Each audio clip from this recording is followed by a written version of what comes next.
Hola queridos hermanos y queridos amigos, vamos un día más a tener un estudio bíblico. Hoy es viernes, así que como todos los viernes, durante ya hace bastante tiempo, estamos llevando una serie sobre hermenéutica bíblica. Hermenéutica, la interpretación de un texto, y bíblica, bueno, es la interpretación de las Sagradas Escrituras. Así que vamos a avanzar un poquito más en un nuevo estudio en el que vamos a aprender cosas nuevas acerca de lo que es la hermenéutica. Hoy vamos a hablar algunas cositas más. Así que bueno, espero que estéis bien, que estéis disfrutando del Día del Libro. Y nosotros, pues para celebrar y conmemorar el Día del Libro, pues vamos a estudiar el libro por excelencia, que es la Biblia. La Biblia es para nosotros algo muy especial, no es un libro cualquiera, es la palabra de Dios. Y como tal, como la palabra de Dios que es, pues nos dice algo nuevo siempre y es alimento para nosotros, alimento espiritual. Así que lo primero que vamos a hacer es una oración. Le vamos a pedir al Señor que Él nos esté dirigiendo. Y entonces vamos a darle gracias y vamos a pasar al estudio. Vamos a orar, vamos a pedirle al Señor su dirección. Padre, gracias por este tiempo, gracias por todo lo que tú haces en nuestras vidas. Pedimos tu dirección en este tiempo de estudio bíblico. Háblanos para que todo lo que digamos y hagamos abunde más y más en tu obra, tenga que ver, Señor, con la edificación de tu iglesia. Enséñanos, Señor, todo aquello que tú quieras decirnos en esta tarde. Estamos dispuestos, hemos dispuesto nuestro corazón. Te pedimos sabiduría para entender. Llévanos tú, Señor, a la verdad de tu palabra. Queremos seguir siendo bendecidos para bendecir también a otros. Te doy gracias por mis hermanos que van a estar ocupándose también de este tiempo para escuchar el estudio. Que tú los bendigas y también les des sabiduría. Muchas gracias por tener siempre el cuidado especial para nuestras vidas. Te lo agradecemos todo y te lo pedimos en el nombre de nuestro Señor Jesucristo. Amén. Muy bien, queridos hermanos, pues vamos a, como hemos dicho, a compartir una clase más de hermenéutica bíblica. Y estoy compartiendo los enlaces porque Belén trabaja y creo que está durmiendo un ratito. Entonces vamos a compartir. Está por ahí Rosario, igual también lo podría compartir ella, pero bueno. Muy bien. Bueno, compartido. Bien, hoy vamos a hablar, habíamos estado la última semana hablando un poquito, habíamos salido un poco de la gramática, que a algunos igual les puede parecer un poquito más espeso, pero es muy importante que tengamos unas reglas básicas de gramática a la hora de saber lo que es pues una palabra, una frase, una oración, un párrafo, cómo eso se aplica en la escritura. Y son conocimientos básicos que nos ayudan a interpretar cualquier texto, pero sobre todo la Biblia. La semana pasada estuvimos hablando del propósito de Dios y estuvimos hablando, bueno, pues un poco de diferentes formas teológicas en las que se puede influenciar a la hora de interpretar la Escritura. Y hoy, en algún momento volveremos a gramática, pero hoy vamos a hablar de géneros literarios. Habíamos hablado hace tiempo en una introducción que hicimos a la hermenéutica de figuras retóricas. Algunas cosas nos van a ir apareciendo en este nuevo tiempo de estudio bíblico. Entonces hoy vamos a hablar de géneros literarios. y vamos a ver algunos. La próxima clase seguiremos viendo algunos más. Bienvenidos a todos, ahora ya que hay un grupo conectados, algunos han escrito en el chat del directo como Rosario, buenas tardes, Juan Bermudo también, Miriam, buenas tardes, Liliana y Benito, buenas tardes. Hay hermanos que veo que se están conectando, bienvenidos a todos. Vamos, como hemos dicho, a hablar de los géneros literarios. Esto sería en la hermenéutica, en el apartado que se denomina hermenéutica especial. ¿Y qué son los géneros literarios? Bueno, los géneros literarios son aquellos que no admiten una interpretación literal, como serían las figuras retóricas que estuvimos viendo, la interrogación, la metonimia, la hipérbole, la metáfora, la sinécdoque, etcétera, etcétera. Bien, vamos a ampliar un poquito más a otros tipos de géneros. Seguramente recordaremos algunas de esas figuras literarias y hoy vamos a hablar, por ejemplo, de los modismos hebreos. Vamos a ver algún ejemplo en la Escritura, en la Biblia, algunos de estos modismos hebreos. Consideramos estos géneros literarios porque, como hemos dicho, no se pueden interpretar literalmente. Requieren de una interpretación según unas normas especiales a la hora de interpretarlos. Por ejemplo, dos géneros literarios, como es la profecía y los tipos, requieren una interpretación especial porque no es literal a veces. Y curiosamente los tipos, un tipo o la profecía, son géneros literarios que solo se dan en las escrituras.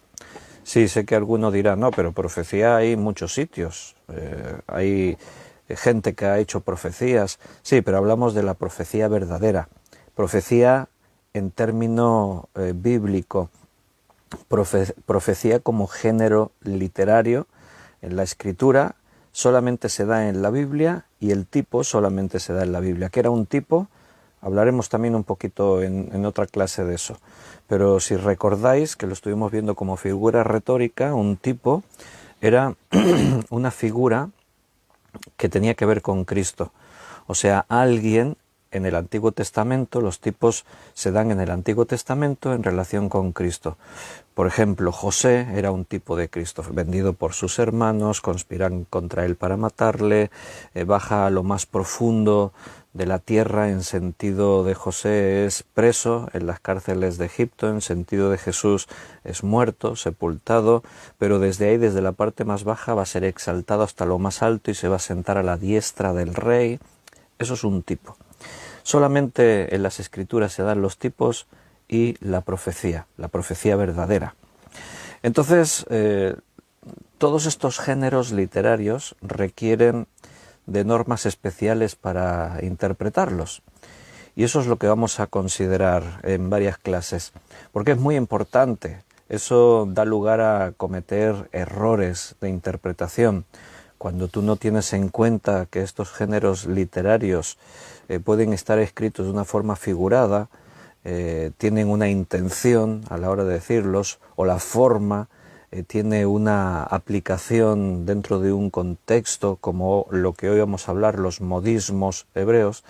Si tú quieres tomar géneros literarios que tienen que ser interpretados de esta forma especial, lo quieres tomar como literales, vas a cometer graves errores de interpretación. Y eso es lo que tenemos que tener en cuenta. Entonces vamos a hablar un poquito hoy de los modismos. Todos los idiomas tienen modismos. ¿Qué es un modismo? Bueno, es una frase o expresión que es peculiar en el idioma de un pueblo geográficamente determinado, específico, y esa frase o esa expresión dentro del contexto de ese pueblo, de esa nación, de esa población, tiene un sentido. Tú lo escuchas fuera de ese entorno, si no conoces el sentido que se le da, no lo entiendes. Todos los países, todos Los idiomas tienen sus propios modismos. Nosotros hablamos de modismos hebreos porque es lo que rodea el entorno de la escritura. En el Antiguo Testamento y en el Nuevo Testamento también, porque la mayoría de los escritores del Nuevo Testamento son hebreos. Entonces también usan sus propios modismos que en el lenguaje ellos entendían. Los primeros cristianos eran judíos. Entonces ellos entendían todo este lenguaje. Nosotros tenemos que hacer un esfuerzo extra a la hora de intentar entender lo que estos modismos significaban. Normalmente en el contexto se puede entender, aunque tú no conozcas exactamente el modismo, pero en el contexto de donde aparece ese mensaje, esa expresión, tú aunque no sabes el modismo, pero puedes captar. Eso también pasa cuando escuchas modismos de otros países, de otros lugares, en los que tú a lo mejor no has viajado, no conoces, no tienes mucho conocimiento. En España, en castellano, tenemos muchos modismos. Incluso dentro de la geografía española hay modismos que son autóctonos de las regiones. Hay modismos andaluces, hay modismos vascos, hay modismos catalanes, hay modismos del centro de Madrid. Entonces, pero aunque tú no conozcas el significado exacto del modismo, te puedes hacer una idea. Por ejemplo, un modismo castellano, de la lengua castellana, en España, es cuando tú le dices a alguien, estás en la luna. ¿Qué quiere decir eso? Bueno, yo creo que la gran mayoría, aquí hay hermanos que se conectan de otros países, entonces no sé, los hermanos que son de otros países, si en sus propios países existe también ese modismo. Es un modismo de España, estar en la luna, pero quizás ya se internacionalizó, se hizo más popular más allá de las fronteras. Y cuando tú le dices a alguien, estás en la luna, no quiere decir que cogió un cohete, viajó y está en la luna. Nosotros nos referimos a una persona que está en la luna cuando alguien está absorto en sus propias ideas, está en sus pensamientos. Yo estoy dando el estudio y por ahí hay uno que está en la luna, está ido, está en sus pensamientos, en sus ideas, no se está enterando de nada de lo que está pasando a su alrededor. Entonces, aunque tú no conozcas el modismo, pero quizás en un contexto, si yo digo, bueno, ahí está el hermano tal, que lo veo tan despistado, está en la luna, digo, en el contexto de lo que yo estoy contando, pues uno, aunque no conoce ese modismo, pues dice, estar en la luna quiere decir que está en su mundo, está despistado, está ausente de la clase. Bueno, pues en la Biblia aparecen muchos modismos y tenemos que tener en cuenta cuando esos modismos nos aparecen por ahí, pues entenderlos perfectamente. Mira, veo a Beatriz que entró y saludó, y Nancy también. Beatriz es ecuatoriana y Nancy es mexicana, pero vive en los Estados Unidos, ¿verdad? Si me equivoco, me corregís. Entonces, pues, en estos países tienen sus propios modismos que para nosotros en España, pues quizás no son desconocidos. En Ecuador, de donde es Beatriz, pues si yo os digo llevar piñas a milagro, pues la gran mayoría no sabéis de qué estoy hablando, pero seguramente Beatriz sí sabe. Por lo menos debería saberlo, porque es un modismo ecuatoriano. Llevar piñas a milagro. ¿Qué quiere decir, Beatriz, eso de llevar piñas a milagro? O decir marcar tarjeta. ¿Qué es marcar tarjeta? Yo digo eso aquí y la gran mayoría igual no saben de qué estoy hablando. Beatriz seguramente sí. O Nancy, pues si en México se dice dar el gatazo, ¿qué es dar el gatazo? Para la gran mayoría decimos, ¿qué es eso de dar el gatazo? No lo sé, es un modismo mexicano. Pero seguramente Nancy sí sabrá lo que es dar el gatazo. O bajarse la cruda. ¿Qué es bajarse la cruda? Bueno, yo ya voy practicando los modismos para cuando vaya a visitar por ahí vuestros países, cuando Dios permite y me vaya para Ecuador o México. Ahí María Luisa anda ahora por México, por eso algunos días no se conecta en los directos, porque ella vive normalmente en Francia, pero se fue con su esposo unos meses a su tierra, a México. Pues yo ya voy practicando algunos de esos modismos. Bueno, si algunos, ahí veo argentinos y veo ahí más gente, si algunos nos queréis compartir algún modismo de vuestro país, a ver si sabemos de qué va, nos los escribís. A ver, Beatriz dice que Lila, donde hay mucho, porque en una ciudad se llama Milagro y de ahí son las piñas más hermosas y deliciosas. Ah, ¿ves? Entonces lo de llevar piñas a Milagro, si no sabes, si no conoces el modismo, pues no sabes a qué se refiere esa frase dentro de un contexto.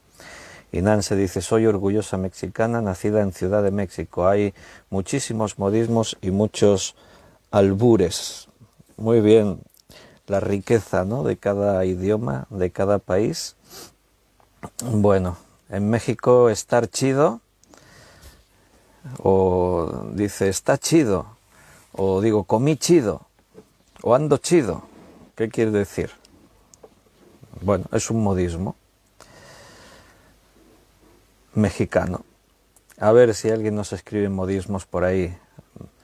Miriam, algún modismo argentino, no sé de qué más países hay por aquí, hay de diferentes lugares. Bueno, el significado del modismo no se encuentra en sus palabras. El uso del mensaje o la frase en la que se dice lo entiende el pueblo que conoce el modismo. En la Biblia hay modismos que conocían los hebreos o los judíos, que conocían esos modismos, sabían el qué quería decir esa frase. Si nosotros leemos eso en la Escritura y evidentemente no estamos familiarizados porque no somos hebreos y tampoco hebreos antiguos, porque los modismos pueden cambiar con el tiempo, con los años, pues así leyendo solamente el modismo no sabríamos qué quiere decir.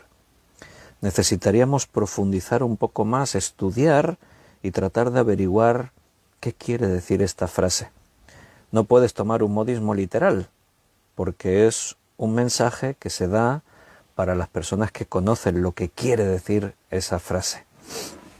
En España, de los muchos modismos que tenemos, si yo digo, pues me estás tomando el pelo, bueno, pues la mayoría entiende lo que eso quiere decir.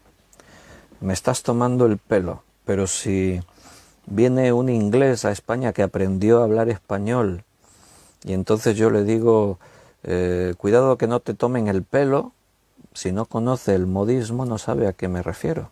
Tomar el pelo es que te timen, que te engañen, que te estén dando una cosa por otra. Eso sería tomar el pelo.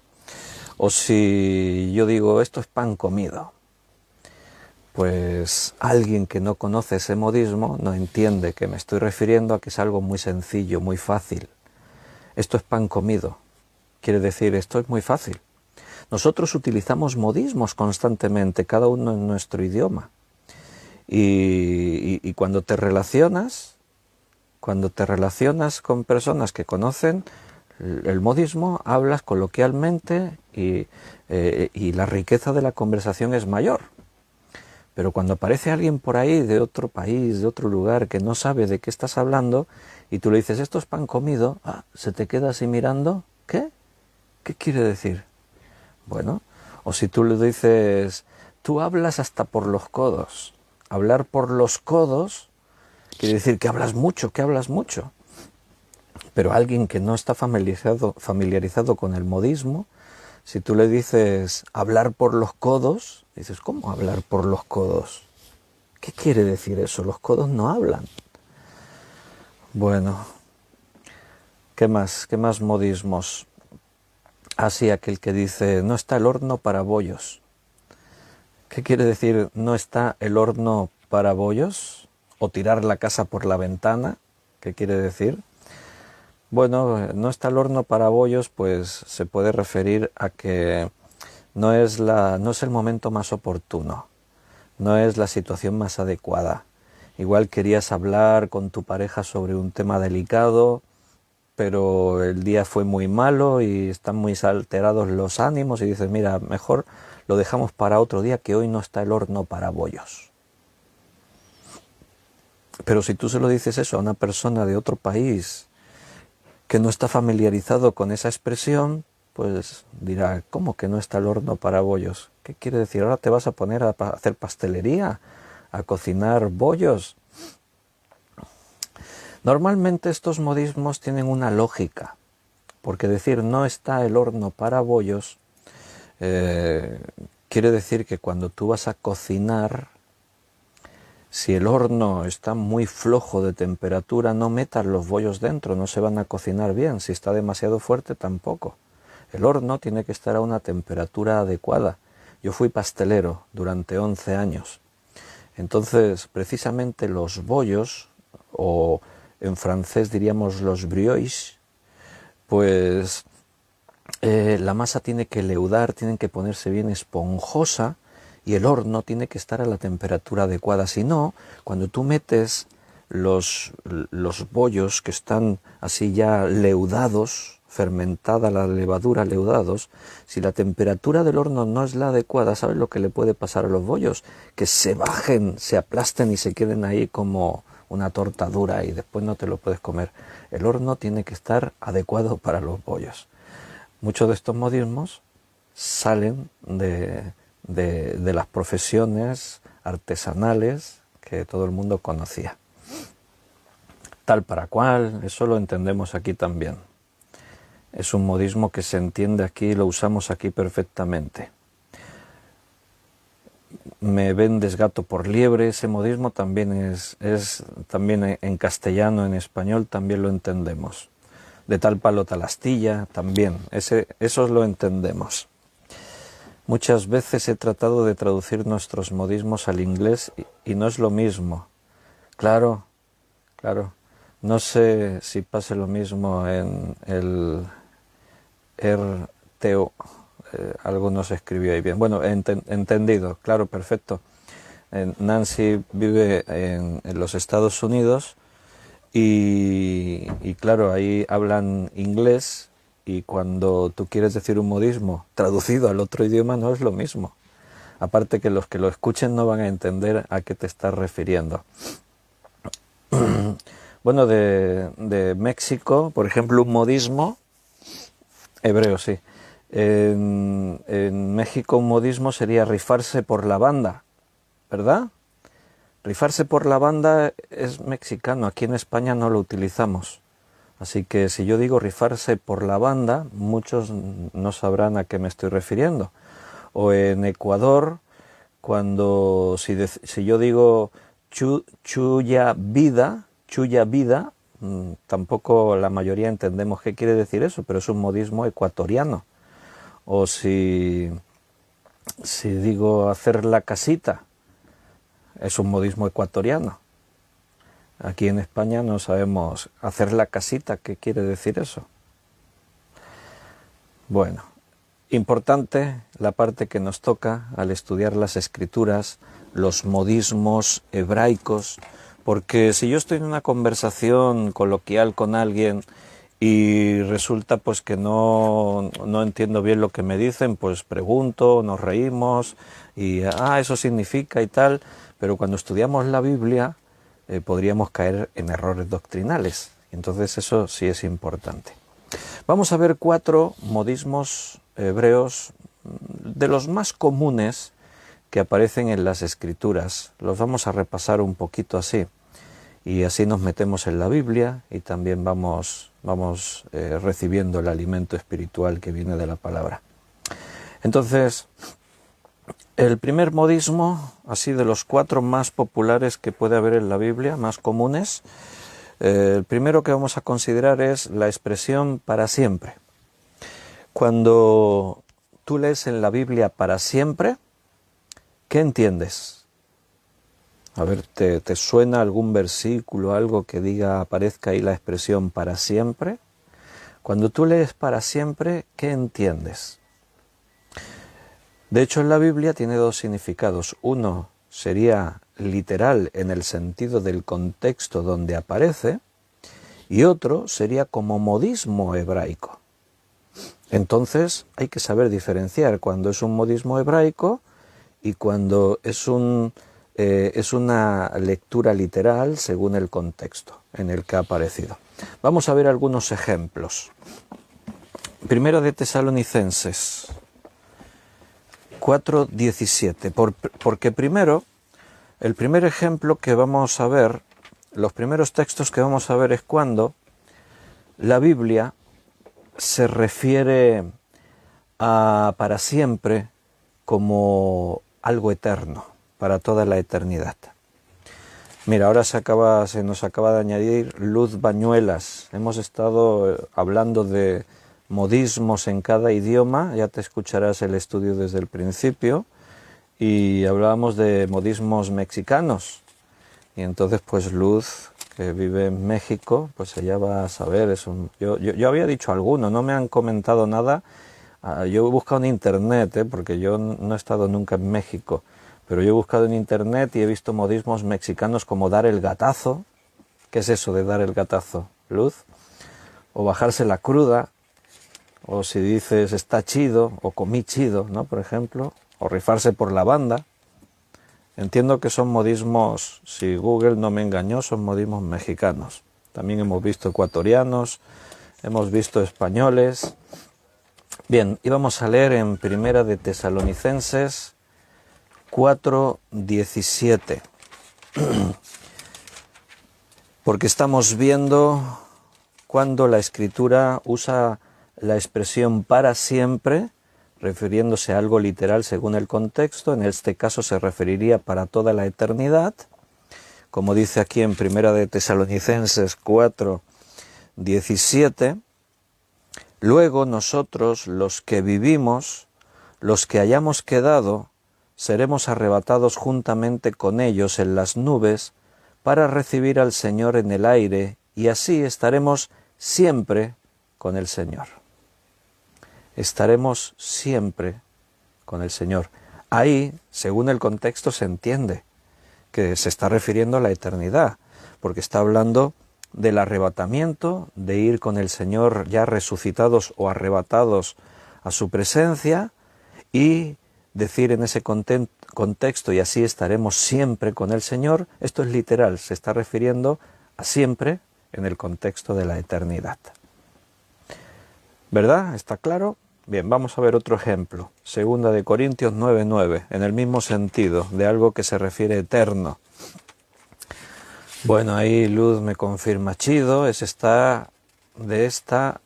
chido es esta bonito, padre. Dar el gatazo, dar buena apariencia. Bueno, ¿ves? Como si los modismos que usé eran correctos.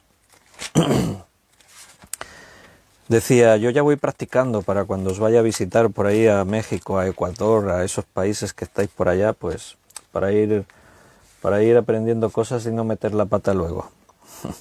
Meter la pata, otro modismo en el español. Sí, en nuestra forma coloquial utilizamos muchos modismos. Segunda de Corintios 9:9.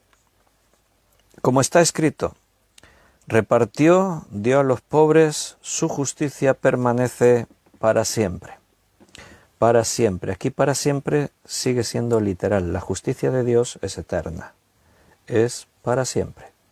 Entonces, esto no es un modismo hebreo, esto es para siempre, en su sentido literal, según el contexto, tiene que ver con algo eterno. Esto es para siempre, para la eternidad. Su justicia permanece para siempre.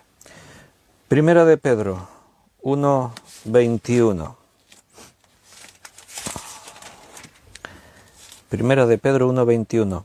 Y mediante el cual creéis en Dios, quien le resucitó de los muertos y le ha dado gloria, para que vuestra fe y esperanza sean en Dios.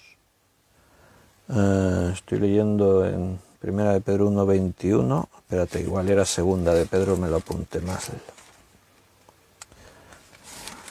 Es uno que habla de que la palabra de Dios es para siempre. A ver.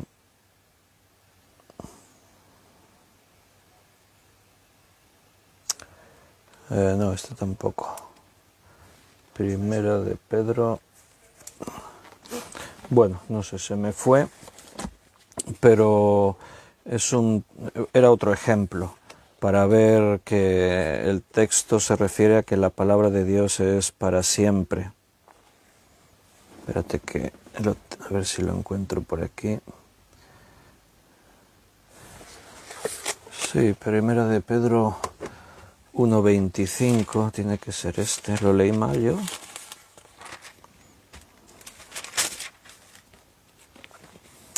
Es que lo había leído mal yo. Primera de Pedro 1:25, sí es correcto. Mas la palabra del Señor permanece para siempre. Y esta es la palabra que por el Evangelio os ha sido anunciada. No sé lo que leí antes, me equivoqué.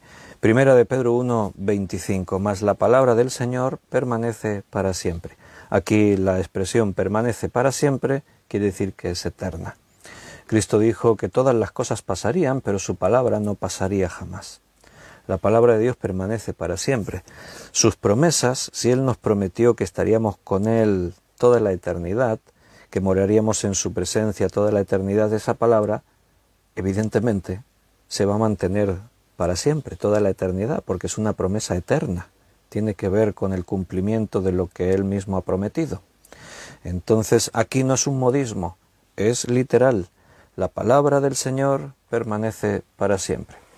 Ahora, el problema lo tenemos cuando aparece como modismo.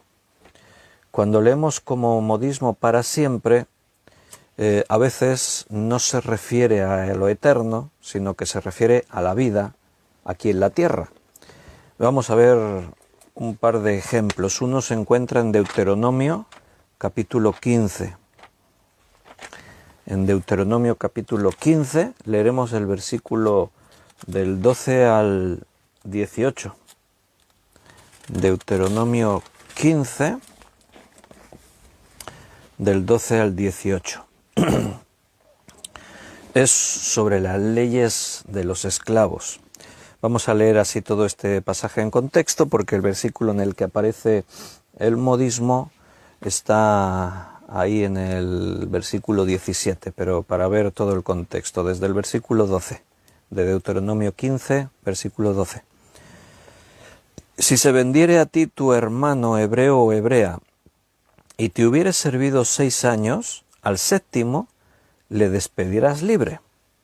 Y cuando lo despidieres libre, no le enviarás con las manos vacías. Le abastecerás liberalmente de tus ovejas, de tu era, de tu lagar, le darás de aquello en que Jehová te hubiere bendecido, y te acordarás de que fuiste siervo en la tierra de Egipto, y que Jehová tu Dios te rescató. Por tanto, yo te mando esto hoy. Si él te dijere, no te dejaré, porque te ama a ti y a tu casa, y porque le va bien contigo, entonces tomarás una lesna, y horadarás su oreja contra la puerta, y será tu siervo para siempre. Así también harás a tu criada.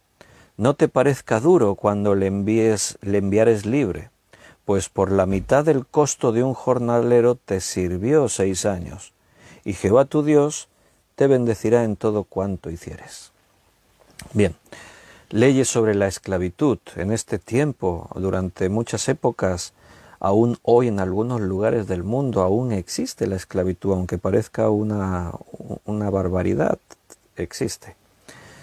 Pero hubo épocas en las que se podía comprar y vender personas, no solo por el color de su piel, simplemente porque personas pobres de lugares que eran secuestrados y vendidos.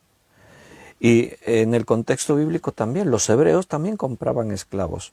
Entonces una cosa que Dios les dice es, no os olvidéis que vosotros fuisteis esclavos en la tierra de Egipto. Todo un pueblo, los hebreos como pueblo fueron esclavizados en Egipto.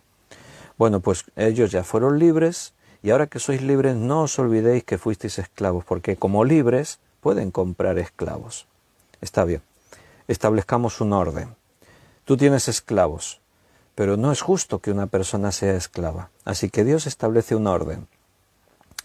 Mira, si una persona te sirvió como esclava durante 6 años, al séptimo año tienes que darle la oportunidad de que sea libre. Y no simplemente ahí tienes la puerta, te puedes ir. No, no simplemente eso, provéele de tus ovejas, que no se vaya con las manos vacías, porque claro, si no, está perdido. Dices a un esclavo, te puedes ir, pero fue esclavo, no tiene nada, ¿a dónde va a ir? Bueno, le darás ovejas, le darás de tu era, le darás el lagar, le darás aquello en que Jehová te hubiere bendecido. Porque fue tu esclavo, o sea, te salió mucho más barato que un jornalero, dice ahí. Le tuviste que pagar su manutención y su alojamiento y lo que necesitaba, pero mucho más barato que si hubieses pagado un sueldo. Así que esto es lo que Dios mandó. Pero estaba la opción que si el esclavo dijere, no te voy a dejar, me quiero quedar contigo. ¿Por qué? Una cuestión de amor, dice ahí. Porque te ama a ti, a tu casa, y porque le va bien contigo. Tiene trabajo, tiene abundancia, no quiere irse. ¿Dónde voy a ir? ¿Dónde voy a establecerme? ¿Dónde? Mira, me quiero quedar contigo. Eres una persona que me respetó, me cuidó bien, así que quiero quedarme contigo. Vale, entonces, dice el Señor, le marcarás la oreja. Los primeros pendientes que se ponían las personas no eran ornamentales como se hace ahora. Ahora las personas llevan pendientes en sus orejas como un ornamento, algo de adorno, una joya.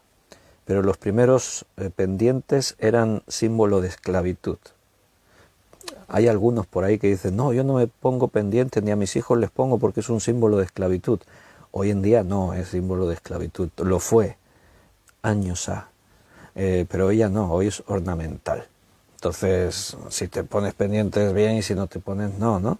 Normalmente siempre las mujeres son las que se adornaron con los aretes, pendientes. En los últimos años muchos hombres también se adornan con eso. Bueno, no entro ahora en ese tema. Está bien. Pero si decide quedarse contigo, entonces le marcarás. Horadarás su oreja, dice, con una lesna, y quedará marcado y será tu siervo para siempre. Bien, modismo hebreo. ¿Qué quiere decir para siempre aquí?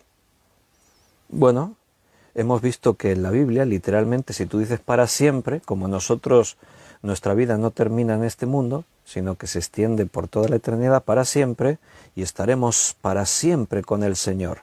Quiere decir eterno, es algo eterno. Pero aquí no, porque esto es un modismo. ¿Será tu esclavo para siempre? ¿Toda la eternidad será tu esclavo? No. Aquí para siempre significa el resto de tu vida terrenal. Mientras vivas en este mundo, será tu esclavo. Eso es lo que aquí quiere decir, es un modismo. Juan, capítulo 8, versículo 35.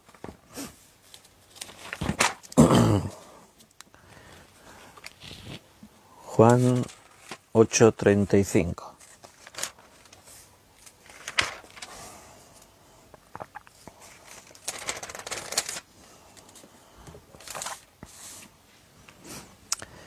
El esclavo no queda en la casa para siempre, el hijo sí queda para siempre. Bueno, aquí es Jesús el que usa este modismo. El esclavo no queda en la casa para siempre, el hijo sí queda para siempre. ¿Qué quiere decir ahí para siempre? La vida terrenal. No se refiere a la eternidad, para siempre, toda la eternidad. No, es un modismo. Para siempre, en este sentido, es durante vivamos en este mundo. Es nuestra vida aquí en la tierra, así es. Vamos a ver otro modismo. Hemos dicho que mencionaríamos 4 modismos hebreos más comunes. El para siempre ya lo hemos visto. Vamos a ver otro. Hijo de. Aparece muchas veces en la Escritura cuando habla de alguien y dice es hijo de, refiriéndose a algo o a alguien. Y este es un modismo muy interesante porque tiene 4 significados en la Biblia. Y por eso lo tomé para que lo estudiemos, lo analicemos. Porque cuando tú lees en la Biblia hijo de, hay 4 significados distintos que se aplica la expresión hijo de. En primer lugar, se usa hijo de para describir a una persona que posee la característica de alguien o algo. y lo vamos a entender mucho mejor cuando veamos algún ejemplo. Efesios 5:8. En Efesios 5:8 dice que somos hijos de ¿qué? Porque en otro tiempo erais tinieblas, mas ahora sois, ¿qué dice? Luz en el Señor. Andad como hijos de luz. Estamos acostumbrados a leer estas expresiones en la Biblia, pero estás leyendo modismos hebraicos. Porque tú en el hablar común aquí en tu país, con tu idioma, no utilizas esa expresión hijo de luz. No te refieres a alguien diciendo tú eres hijo de luz, sonaría algo místico, algo mitológico, ¿no? Pero el que está familiarizado con la Biblia lo entiende. Nosotros no somos, dice, de las tinieblas. En otro tiempo éramos tinieblas, pero ahora somos luz. Andad como hijos de luz. Eso es un modismo. Aquí hijo de se refiere a tener la característica, en este caso de la luz. Pero se usa en otros muchos lugares. Ya que estamos aquí en Efesios, vamos a ver un par de ejemplos más. En el capítulo 2 de Efesios, versículo 2, en los cuales anduvisteis en otro tiempo siguiendo la corriente de este mundo, lo que estábamos estudiando el otro día en Efesios, conforme al príncipe de la potestad del aire, el espíritu que ahora opera en los hijos de desobediencia. Eso es un modismo hebreo. Hablar de hijos de algo, alguien, algo. En este caso, hijos de desobediencia. Y a continuación, otro modismo en el versículo 3, entre los cuales también todos nosotros vivimos en otro tiempo, dice, en los deseos de nuestra carne, haciendo la voluntad de la carne y de los pensamientos, y éramos por naturaleza hijos de ira, lo mismo que los demás. Ahí tienes otro modismo hebraico, refiriéndose a hijos de, atribuyendo a algo, hijos de ira, en este caso, dice ahí. Lucas 7:35, Evangelio de Lucas,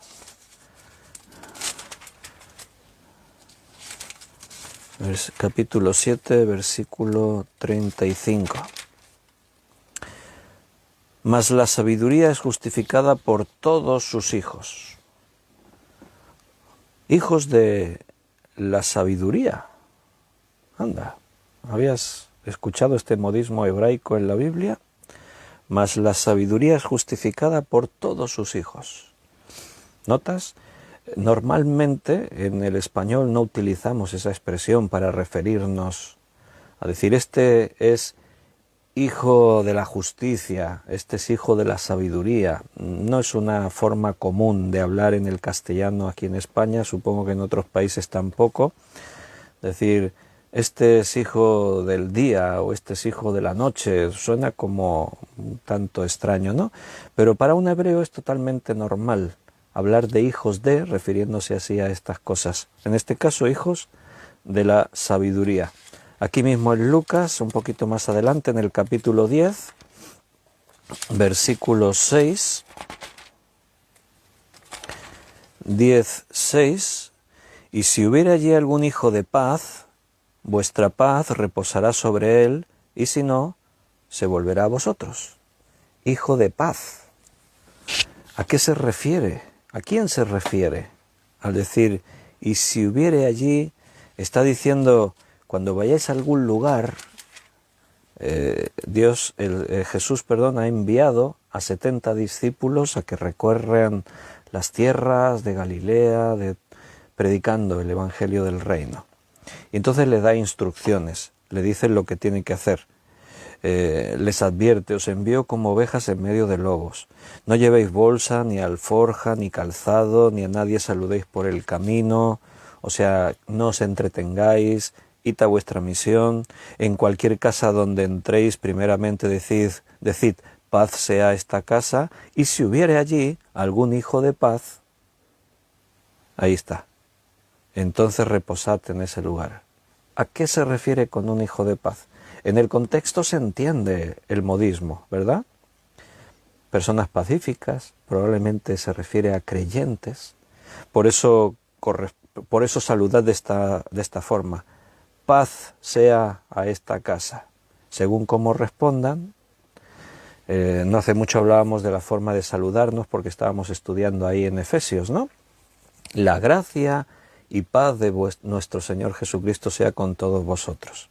Si tú saludas hacia alguien y te corresponden con gracia y paz para ti también, hermano, dices, en esta casa puedo reposar.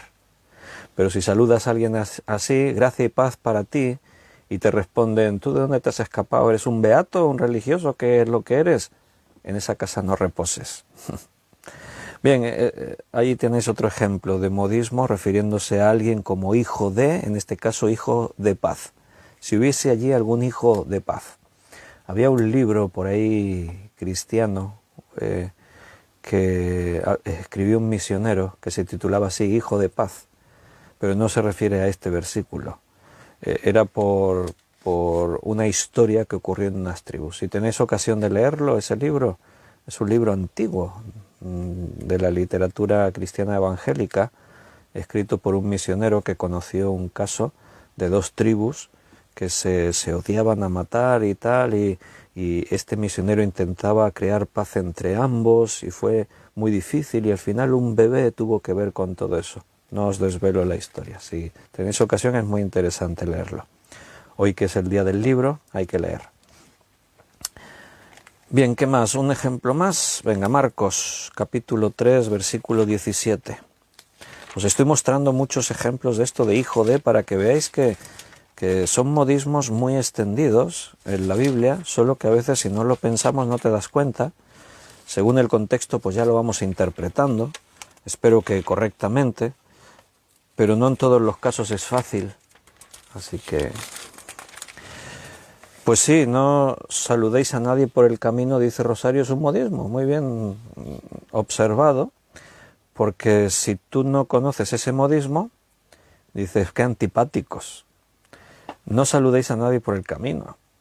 ¿A qué se refería con eso? Bueno, pues que los judíos tenían una costumbre, y es que cuando tú te encontrabas con alguien conocido por el camino, ahí cuando dicen no saludéis, se refiere a que al saludarlo, así como cortésmente tenías la obligación de aceptar su invitación, y esa persona te invitaba y te alojaba en su casa y podías quedarte ahí 2, 3 días perfectamente.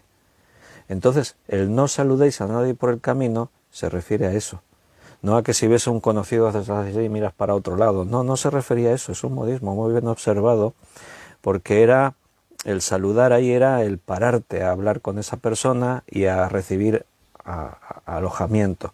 Si tu objetivo es ir a predicar el Evangelio a aquella ciudad, no te quedes nada más salir, pues vas a encontrarte con un conocido, hombre, ¿cuánto tiempo sin verte? Quédate en mi casa. Y no, eso es lo que Jesús está haciendo.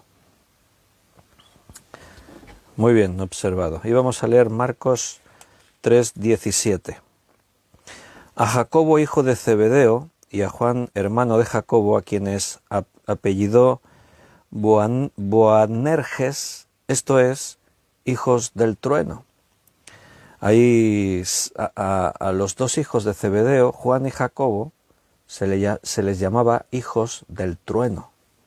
Se les puso por nombre porque esto era algo común, era un hebraísmo y era muy común el utilizar el hijo de para todas estas cosas, ¿no? Hijo de luz, hijo de las tinieblas, por el contrario, si hablamos de hijos de luz, hijo de paz, hijo, y también se ponían apodos utilizando esa expresión, hijo del trueno.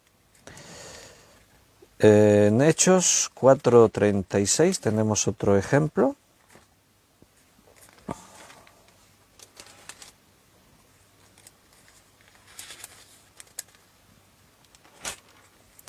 Ahí Belén también ha hecho un comentario interesante. Dice, es curioso que en muchos idiomas hay apellidos con la partícula hijo de. En español son los apellidos acabados en ez, Rodríguez, etc. En hebreo es Ben. y en otros idiomas nórdicos acaban en son o sen. Anderson, Sorensen, típico de Mac en Escocia, MacDonald, en el caso de hijo de paz o de luz también sale Ben. Hijo de paz o hijos del trueno que acabamos de ver. Bueno, pues no sé, lo desconozco. En este caso está escrito en griego y en griego no creo que aparezca. En el hebreo es posible, porque eran expresiones que se usaban. Tendríamos que consultar en el Strong a ver cómo se escribe en el texto original. Pero sí, bien observado, son modismos que se utilizan en muchos idiomas. A ver, ¿dónde estaba? Sí, vamos a leer en Hechos 4, versículo 36. Hechos 4, 36. Aquí más que solamente hijo de, estamos viendo que los modismos hebreos, no solo en este caso hijo de como personas, en cuanto a descendientes, que ahora lo vamos a ver, porque estamos viendo que hijo de tiene, hemos dicho, 4 significados distintos y estamos simplemente viendo el primero, refiriéndonos a hijos de, refiriéndose a características de algo, alguien. Ahora después vamos a hablar como pertenecientes a una familia, etcétera. Vamos por partes, ¿eh? Estamos en la primera explicación. Como modismo hebreo, hijo de, refiriéndose a alguien como hijo de cosas, hijo del trueno, hijo de la luz, hijo de la justicia, hijo de la sabiduría, hijo de paz. Aquí en Hechos 4, refiriéndose a Bernabé, se le llamó Bernabé. Bueno, y ahí pues tienes lo que antes estaba Belén diciendo. En el caso de Ben, que en hebreo es hijo de, pues aquí se cumple. Bernabé, empieza por esa partícula. Dice en Hechos 4:36, entonces José, a quien los apóstoles pusieron por sobrenombre Bernabé, que traducido es hijo de consolación. Ahí está, lo que antes se comentaba, aquí se cumple, como un nombre hebreo. Hijo de consolación. Y un último ejemplo en este apartado, en Juan 17:12. Juan 17:12.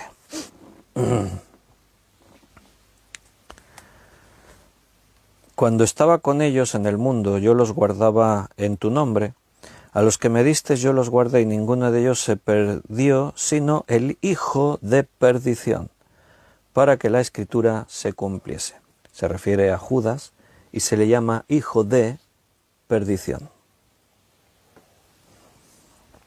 Bien, esta es la primera enseñanza que tiene este modismo hebraico, hablando de hijos. Hijo de, refiriéndose a cosas, atribuyéndole atributos así de cualidades de cosas.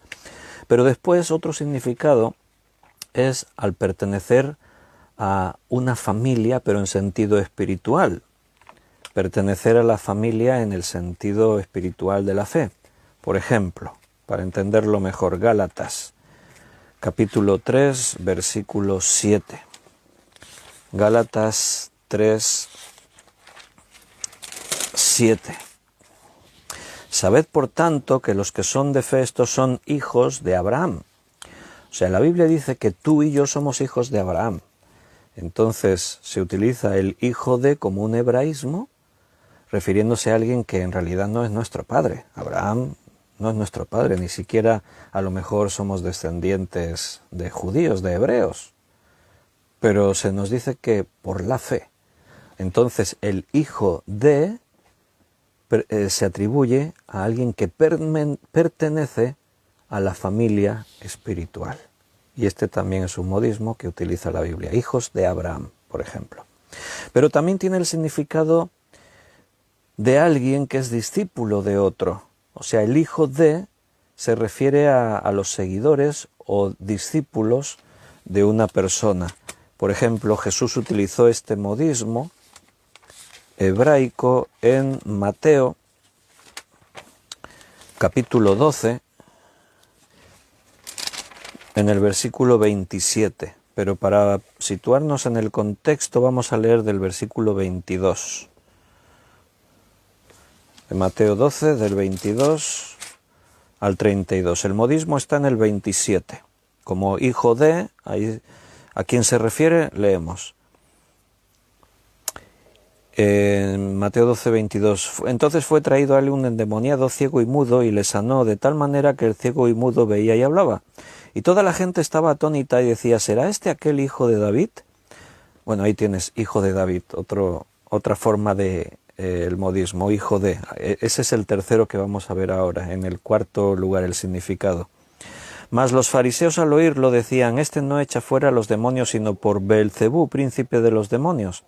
Sabiendo Jesús los pensamientos de ellos, les dijo, todo reino dividido contra sí mismo es asolado, y toda ciudad o casa dividida contra sí misma no permanecerá. Y si Satanás echa fuera a Satanás, contra sí mismo está dividido, ¿cómo pues permanecerá su reino? Y si yo echo fuera los demonios por Beelzebú, ¿por quién los echan vuestros hijos? Por tanto ellos serán vuestros jueces. Pero si yo por el Espíritu de Dios echo fuera los demonios, ciertamente ha llegado a vosotros el reino de Dios, y sigue. Versículo 27, y si yo echo fuera los demonios por Beelzebú, ¿por quiénes los echan vuestros hijos? Los hijos de los judíos a los que él está hablando, ¿a qué hijos se refiere? ¿Sus hijos en la carne? No, a sus discípulos. Él está hablando a fariseos, a sacerdotes, a escribas. Entonces ellos enseñaban a sus discípulos y sus discípulos hacían prácticas. Y una de las prácticas que hacían era echar fuera demonios. Entonces, si yo echo los demonios por Beelzebú, vuestros discípulos, ¿en el nombre de quién los echan? Pero no usa el nombre de discípulos, sino vuestros hijos, porque era un modismo hebraico, el referirse a un discípulo tuyo, a alguien que te sirve o te sigue como hijo. Entonces ahí aparece esa expresión. Y el cuarto significado es el que hemos comentado, que aquí aparece cuando dice, ¿será este el hijo de David? Jesús no era hijo de David directamente, o sea, David estaba en sus descendientes, en su genealogía, pero no era hijo, literalmente. Sería un tataranieto, no sé cuántas genealogías no las he contado, pero ahí están. Entonces, el cuarto significado que se puede atribuir, y este es el que más confusión crea, cuando tú lees en las genealogías o cuando tú lees sobre todo en el Antiguo Testamento, en el tiempo de los reyes, hijo de este, del otro y tal, wow, de pronto algunos se despistan totalmente por esta enseñanza que tenemos que tener muy en cuenta. La Biblia no se equivoca, es que está utilizando un hebreo. Por ejemplo, se refiere a uno como hijo de este, y resulta que no era el hijo, era el nieto. Entonces dice, hay un error en la Biblia. No es un error, es un modismo hebraico. Muy gráfico es este ejemplo de Lucas 12, 23. A Jesús se le llamaba hijo de David, pero no era el hijo, así como en castellano nosotros lo decimos, ¿no? Nosotros utilizamos la expresión hijo de, o nieto de, o biznieto de, o tataranieto de, utilizamos eso, pero los hebreos, en su forma de hablar, como un modismo, decían hijo, refiriéndose a hijos, a nietos, a biznietos, a tataranietos y mucho más allá. O sea, el cuarto significado, por lo tanto, referirse a hijo de como descendientes lejanos, no solamente hijos inmediatos, sino si eras descendiente de alguien, también se te podía llamar como hijo de. Y os voy a dejar algún ejemplo para que veáis que este es uno de los que más confusión pueden crear cuando uno lee ahí en algunos libros del Antiguo Testamento. Segundo libro de Reyes, capítulo 9, versículo 20. En Segundo de Reyes 9, 20, el atalaya volvió a decir, también éste llegó a lejos y no vuelve, y el marchar del que viene es como el marchar de Jehú, hijo de Nimsi, porque viene impetuosamente.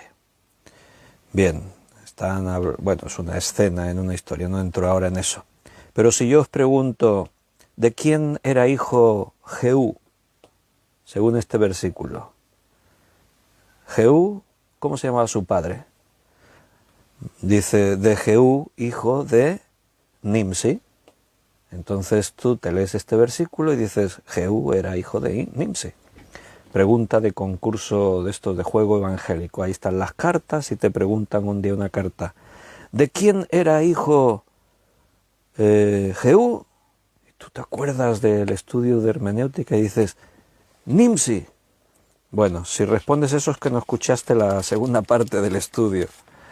Porque la tarjeta del juego te dirá que Jehú era hijo de Josafat.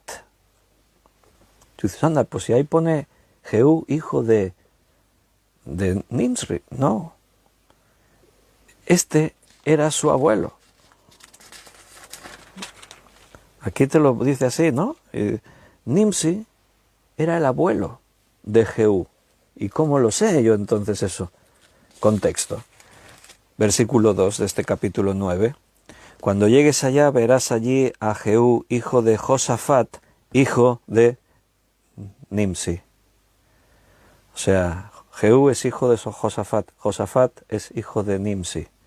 Pero para un hebreo es natural decirle al abuelo que es su padre. Jehú, hijo de Nimsi. Esto es lo que más confusión crea, por eso, porque ahí tienes que hacer el esfuerzo añadido de consultar la genealogía completa, mirar el contexto, realmente Nimsi era su padre, era su abuelo, su bisabuelo, o quién era. Entonces hay que investigar un poco más, porque nos están hablando en un formato modismo. Por ejemplo, otro ejemplo, Génesis capítulo 30, en los descendientes de Jacob. Como sabéis, Jacob tuvo hijos con 4 mujeres distintas, 2 mujeres legítimas y 2 eran las siervas de estas mujeres, por los problemas de que no podían tener hijos y todas esas historias. Bueno, pues nosotros leemos en Génesis 30, versículo 11 al 13, que dice, y dijo Lea, vino la ventura, y llamó su nombre Gad. Luego Zilpa, la sierva de Lea, dio a luz otro hijo a Jacob, y dijo Lea, para dicha mía, porque las mujeres me dirán dichosa, y llamó su nombre Aser. Entonces, ¿de quién eran hijos Gad y Aser? 2 de los que dan nombres a algunas tribus de Israel. De Zilpa, que era sierva de Lea. Y Lea pues tomó a estos como sus hijos porque era su esclava.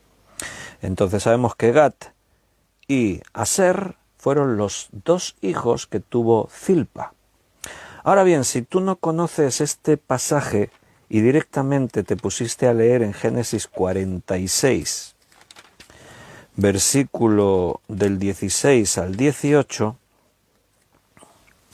en Génesis 46, versículo 16 al 18, dice, los hijos de Gad, Zifión, Agi, Ezbón, Suni, Eri, Arrodi, Areli, y los hijos de Aser, Imna, Isúa, Isui, Beria y Sera, hermana de ellos, los hijos de Beria, Eber y Maquiel. Estos fueron los hijos de Zilpa, la que Labán dio a su hija Lea y tal. Entonces aquí te podrías confundir, porque aquí ha mencionado a los hijos de Gad, Zifión, Hagi, Ebón, un montón de hijos, a los hijos de Aser, Imna, Isaú, tal, a los hijos de Bería, Heber y Malaquiel, y dice, y estos fueron los hijos de Zilpa, la que Labán dio a su hija Lea. ¿Todos estos tuvo Zilpa de hijos? No, solamente a Gad y Aser. Lo que pasa es que los hijos de Gad y Aser, y aún hasta sus nietos, aquí los menciona a todos como hijos de Zilpa. O sea, queriendo decir que son descendientes de Zilpa, porque Jacob tuvo hijos con 4 mujeres distintas, y entonces aquí se centra la genealogía en los hijos que tuvo Jacob con Zilpa, la esclava de Lea. Pero si tú te lees esto y después te preguntan ¿cuántos hijos tuvo Zilpa? Dices, un montón, porque lo leí yo ahí en Génesis 46, que dice allí que todos estos son los hijos que tuvo Zilpa. No, esto es un modismo hebraica. Aquí cuenta también a los nietos. y nosotros no estamos acostumbrados a hablar así entre nosotros. Nosotros somos muy específicos. Este es mi hijo, este es mi sobrino, este es mi nieto, este es mi bisnieto, este es mi tataranieto. Nos referimos muy concretamente al linaje, al parentesco, mejor dicho, al parentesco así. Otro ejemplo, segundo libro de Reyes 8. Leeremos el versículo 16. Segundo libro de Reyes 8, 16. Aquí está hablando de Atalía, una mujer que fue reina en Israel y una reina malísima, malísima. Dice en segundo libro de Reyes 8, 26. De 22 años era Ococías cuando empezó a reinar y reinó un año en Jerusalén. El nombre de su madre fue Atalía, hija de Omri, rey de Israel. Muy bien. Pregunta de juego bíblico. ¿De quién era hija Atalía? De Omri, que fue rey de Israel. Eso es lo que dice aquí. Pero ahora ya, a estas alturas, cuando tú lees hija de o hijo de, a ver, pero era su hijo, su nieto, su bisnieto, ¿quién era, no? Ahora ya sabemos que hay un modismo hebraico, que para ellos es muy natural hablar de hijos, refiriéndose a los hijos, a los nietos, a los bisnietos, a los tataranietos y mucho más allá, ¿no? Entonces, ¿cómo podemos averiguar esto? Nuevamente nos vamos al contexto, a la genealogía exacta para ver el orden, en qué momento aparece Omri como hijo, como descendiente, como antepasado en la línea genealógica de Atalía. Pues aquí mismo, en este mismo capítulo de segundo libro de Reyes 8, si lees un poquito más atrás, hemos leído el versículo 18, ¿verdad? Cuando dice ahí que Atalía era hija de Acaz. No, en el versículo 26 lo leímos, que era hija de Omri. Pues dice, versículo 16, en el 5.º año de Joram, hijo de Acab, rey de Israel, y siendo Josafat rey de Judá, comenzó a reinar Joram, hijo de Josafat rey de Judá. De 32 años era cuando comenzó a reinar. ¿De quién está hablando? Porque hemos mencionado varios nombres. El último al que se refiere, el sujeto de este pasaje, es Josafat. Josafat tenía 32 años cuando comenzó a reinar y 8 años reinó en Jerusalén. Y anduvo en el camino de los reyes de Israel, como hizo la casa de Acab, porque una hija de Acab fue su mujer, e hizo lo malo ante los ojos de Jehová. Versículo 26, ¿qué leímos ahí? De 22 años era Ococías cuando comenzó a reinar y reinó un año. El nombre de su madre fue Atalía, hija de Omri, rey de Israel. Tú conectas todo este texto, lees todos los versículos que hay en medio que yo no me paro a leer, y te das cuenta que está hablando de Atalía. Entonces resulta que Atalía era hija de Josafat.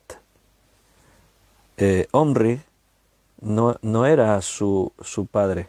Ay, perdón, os estoy liando ahora. Atalía era hija de Acab. Josafat se casó con ella. Atalía, hija de Acab. Omri era el padre de Acab. Por lo tanto, Omri era el abuelo de Atalía. Pero en el versículo 26 dice hija de Omri. No dice nieta, que era lo que nosotros en el castellano hubiésemos dicho. Nieta de Omri. Aquí dice hija de Omri. Entonces, para averiguar todo eso es como estos acertijos de ¿quién es la sobrina de la nieta de la cuñada de no sé quién? Ay, ¿qué? Y tú te quedas ahí un rato pensando, aquí pasa algo así. Por eso decía que este modismo es de los que más confusión crean en la Escritura. Y algunos se pierden por ahí. Ah, pero la Biblia se contradice porque aquí dice que era hija de este y en realidad no era la hija, era la nieta. O el nieto, aquí dice que era el hijo de y resulta que era el bisnieto. No, es un modismo hebraico y hay que tenerlo en cuenta a la hora de interpretar la Escritura. Nos tenemos que quedar ahí, nos hemos quedado en la mitad de lo que queríamos ver, el próximo día más, no tenemos prisa. Estábamos viendo los 4 modismos hebreos más comunes, hemos visto el para siempre y hemos visto el hijo de. Nos queda, el próximo día hablaremos de lo absoluto relativo y bueno, alguna cosa más. Pero por hoy tenemos que terminar, porque se nos fue ya, estamos en 1 hora y cuarto, y tenemos que acabar, que ahora dentro de poquito me voy a dar clase del seminario. Bueno, deseo que disfrutéis de este día del libro, viernes. Siempre es recomendable leer. Mi recomendación: lee la Biblia en primer lugar. Hay cristianos que leen mucho acerca de la Biblia y muy poco de la Biblia. Bueno, hay que leer libros cristianos, pero sobre todo la Biblia. A ver, Nancy decía una cosa antes de despedirnos. Pastor Víctor, ¿y no es por eso mismo que los católicos creen que María solo dio a luz a nuestro Salvador? Bueno, no exactamente. En este sentido, tienen otras interpretaciones, porque ahí sí que el texto no usa un modismo, sino que es literal. Cuando se refiere a, cuando dice ahí fuera está tu madre y tus hermanos, está hablando de un contexto familiar. También cuando dice y también sus hermanas están con nosotros, cuando Jesús fue a Nazaret, a su pueblo, dice, no es este hijo de José el carpintero y de María y sus hermanos y sus hermanas están aquí con nosotros. Habla de núcleo familiar, del contexto en familia. Entonces el mundo católico, para justificar que María era virgen y siguió siendo virgen siempre, utilizan otras explicaciones, como por ejemplo que María fue segunda esposa de José. Quiere decir que José había estado casado antes, posiblemente enviudó, y tenía hijos e hijas con otra esposa. Y cuando María dio a luz a Jesús, los otros hijos que José tenía también eran parte del núcleo familiar. Esa es la explicación que dan. Pero no se puede explicar cuando, por ejemplo, los textos bíblicos, que están en las Biblias católicas igual que en las protestantes, dice, por ejemplo, que José no conoció a María hasta pasados los 40 días de la purificación de ella. La palabra conocer en el griego significa tener relaciones con ella maritales, matrimoniales, sexuales, vaya. Principios puramente médicos, científicos. La virginidad se pierde en un nacimiento, en un alumbramiento. Si se quedó embarazada siendo virgen, sin la intervención de un hombre, cuando dio a luz, si era virgen, perdió la virginidad, es evidente. Entonces, bueno, así es la explicación, no es exactamente en este modismo hebraico de hablar de hijos de... Queridos, un abrazo muy fuerte. Me alegro mucho de que estuvieseis allí y mañana sábado, si Dios nos lo permite, estaremos a las 9 de la noche hora de España, a las 21 horas, juntos otra vez para seguir estudiando la Biblia. Como decía antes, seguid disfrutando de este viernes y, si Dios lo permite, viernes 23 de abril, si Dios lo permite, mañana nos volvemos a ver. Un fuerte abrazo, que Dios os bendiga y hasta mañana si Dios quiere.